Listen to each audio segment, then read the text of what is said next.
ที่อยากให้เป็นโนมาติดต่อเลยนะตัวนี้เป็นคอนโดคอนโดคอนโดคอนโดตัวซื้อตัวยาวตัวซื้อตัวนี้เป็นคอนโดซื้อตัวยาวคอนโด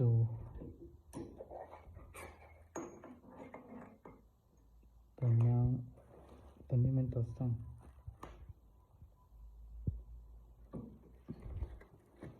ตัวนี้จะนับ40%ตัวนี้เป็นทิโก้ตัวนี้จะเป็นMC นะ MC หรือเปล่าแค่สองข้างของเราตัวนี้เป็นเราเล็กนะยาว50 เซนตัวนี้เป็นทางของดูกล้องนี้มี2แบบตัวนี้มันตัว Discovery 3/9 Quad 10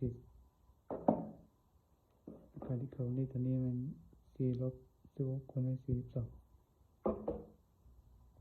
ตัวนี้มันใส่คอนโดนี่มันใส่ NC หรือใส่2ก็ไปที่ยังได้ลูกปืนก็ติดต่อนี่เป็นลูกเหมือนว่าทำงานนะ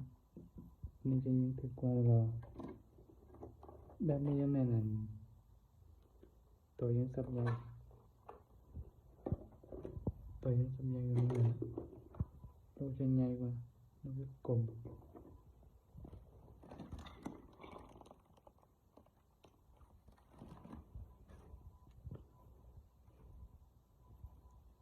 ไปยังได้กล้องสูบไปติดตัวกล้องสูบวิ่งหลังตัวนี้มันตัวน้อยตัวยาวมันนักปืนไปยังได้ติดตัวกับ150,000เป็นลายนะพ่อตรง